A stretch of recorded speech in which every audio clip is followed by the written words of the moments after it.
All right, I'm Niko Tamurian. Joining me is Matt Hauswirth, and of course, Syracuse football legend Damien Rhodes, our Orange Zone co-host. And Damien, it's been too long since we talked to you. How you doing? This is not exactly the way I thought we'd end up talking again, right? Supposed to be in the studio with a nice SU backdrop instead of all over the screens, but that's just the way the world is right now. Absolutely. Listen, and let's get right into that. College football. They have a plan. We'll go with the ACC, obviously, with where Syracuse plays.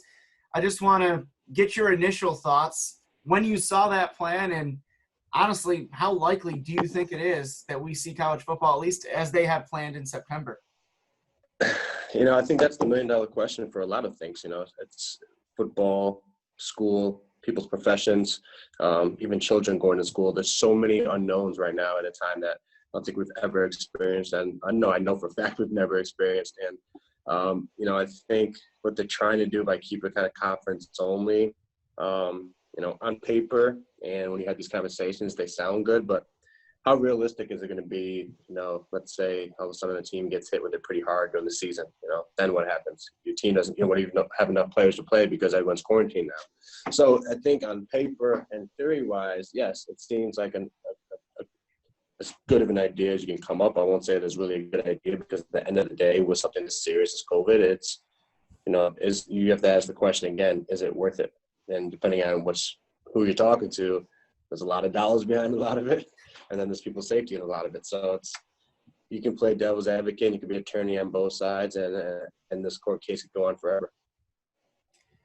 As a player, let's go back to 2002 to 2005. If this hit then, if you're a player that's about to maybe go back to camp, I know they're all already on campus, but what would your emotions be like right now? I don't know. I mean, because from the player standpoint, I think that you're already with those guys. Like, they've already been there. They've been working out in the summer.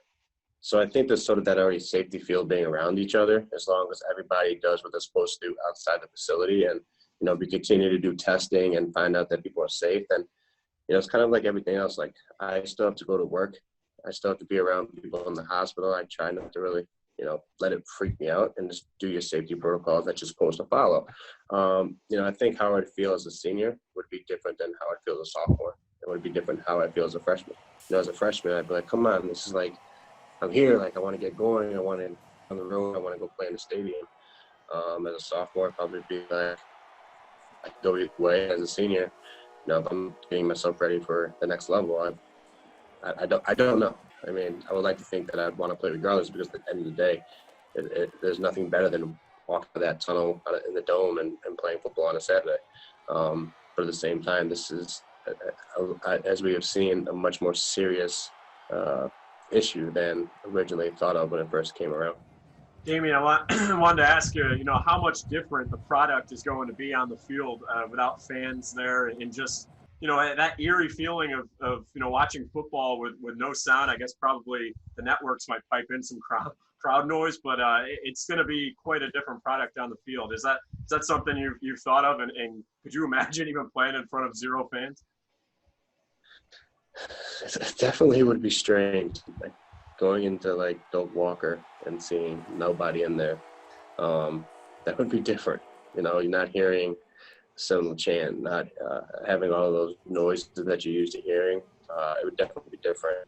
But what's not different, though, is once you get hit in the mouth, the fans kind of go out the window anyways. And at the end of the day, you still have 60 minutes to play. And if you're too worried about thinking about the fans, you're going to get hit in the mouth regardless. And you better be ready to get refocused, because, fans or not, the ball's going to snap and someone's going to hit you. And if you're not prepared because you're too worried about not having a crowd, I think it's going to affect us watching it more than it'll affect the players, because, again, once you get going, you forget you block that out a little bit as it is.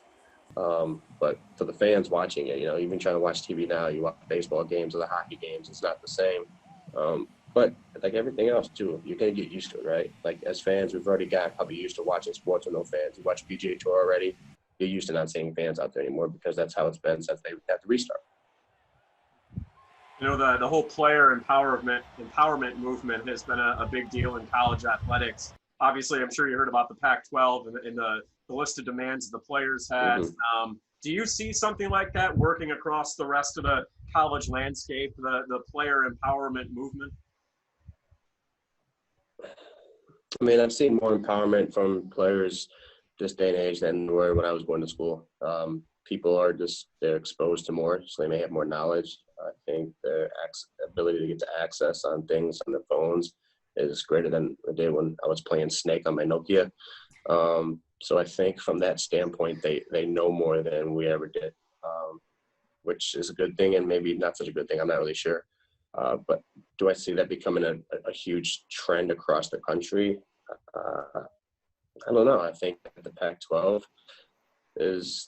you have some pretty good education schools out there when you think about it. You have Cal, you have UCLA, USC is a really good school, so you have some really good academic institutions. So I think Stanford. So there's more of a education piece behind it, whereas some place ACC, SEC, like we're trying to play ball.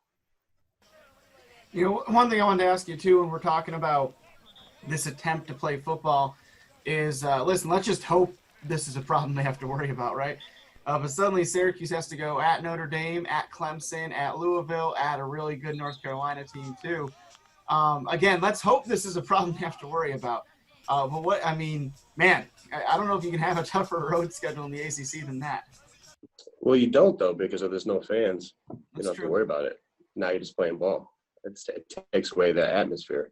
So from that standpoint, I think it actually, for the teams that, when you make those road trips, it's not as bad. And the Dome's going to lose some of it. And in some ways, actually, I think the Dome could be harder because the echoing they're not going to be used to hearing, and the heat is different without fans as well, and even more sticky sometimes. So it could hurt away teams even more. I still think that the Dome is going to be the best advantage because it plays so different than anywhere else. When we look at this team too, obviously, they could have been so much better than the record indicated last year. We talk about that in the Orange Zone every week. But usually, at least in SU history, when you have a season like that, they come back usually a little bit stronger. What's your take? I mean, schedule aside, 'cause I know that's suddenly a lot tougher, but what's your take on, again, if we're able to watch this team this year, what we could be seeing out there?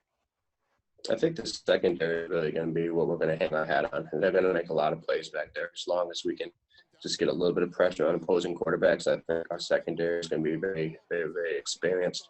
Andre Sisco could put on some of the best safeties to play in ACC history the way he's going already. So there's so much potential in the back end, which is something that, how many times have we said that on the zone? It's been quite the opposite. We hope our corners hold up. Well, we have a secondary that I think can hold up against anybody. So I'm excited to see that part of it. And I think offensively, we started to find our foot a little bit towards the end of the year. And I think as long as we can pick up on that, I think Tommy's going to be much better this year than he was last year. And I think that it's just a matter of how much work can they actually get done. They have the 16 practices over the next month starting on Thursday. How much can they actually get done based on the COVID regulations that they're going to follow? Because the teams under the best coach are going to win. It's really going to put an emphasis on coaching because the time is going to be limited. The way you're used to doing is going to be limited. So if Dean and his staff can really find a way to be efficient and highly motivating / teaching to make sure these guys can play at full speed when the ball's snapped, that's what we're going to find out. Damien, I was going to ask you, I'm not sure if you heard about the Rutgers situation, about 28 players testing positive. It seems like this college football season, they're going to have to walk on eggshells here because you're not going to be able to isolate these guys. Is that something that stands out to you? Like if there is a cluster of these outbreaks, maybe within a couple of the teams in the ACC that Syracuse has to play, where that could really start, to drop the dominoes here and things could come to a screeching halt? It's it's something that you have to be aware of. You think about it though. Earlier in the summer, it seemed like Alabama and Clemson, they were almost doing quote unquote herd immunity by letting everybody just be around to get it and quote unquote be done with it in a way. I don't think you should ever be done with it. But kind of getting exposed to it, getting over it, and moving forward with it, so it can decrease hopefully the chances of it coming back. But we talked about it earlier. It's like, what happens if a team gets hit so bad that now you can't play that week? How's that going to mess up the whole conference? Oh, I have to forfeit because of COVID. So now we get hit with that. So there's all those situations that, again, there's so much unknown, and it goes back to the question: is it worth it? The last thing I'll ask you, Damien, here, another thing that came out last week, the NCAA is allowing, it has to be one unified message from a team, but it is allowing schools to have a patch on all their jerseys with a message of social justice or social equality on there. And long overdue, I think most people would say. It's just unique to see the NCAA being so open, I guess, for lack of a better term. Your reaction to that, and how nice is it to see that these student athletes that do so much and receive in a lot of ways so little sometimes are able to express themselves finally in a way like that? You know, I'm rather surprised that the NCAA would allow that, considering what the NCAA is, which is kind of but this is, you know, if you just look at 2020, it's been the year of, you can use a lot of different words, some probably not for this, some for others.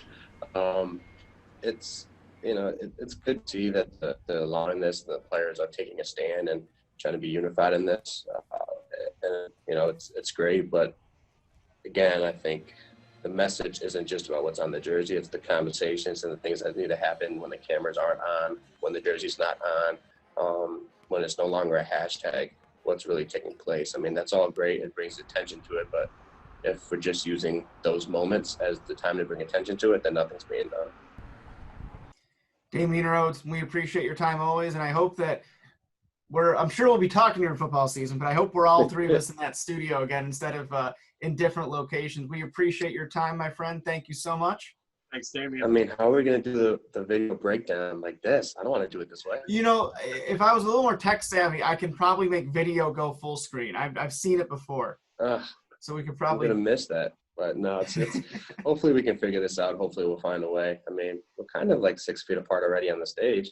That's true. And, well, we've been doing all our newscasts in the studio 6 feet apart, essentially, having the anchors and weather. So there's a way to do it if they have it. But hopefully, you know, about a month plus, we're laughing about this conversation, right? I hope so, guys. Hope so. Absolutely. Well, Damien, thank you. Matt, thank you. Thanks again. See y'all soon. Thanks, guys.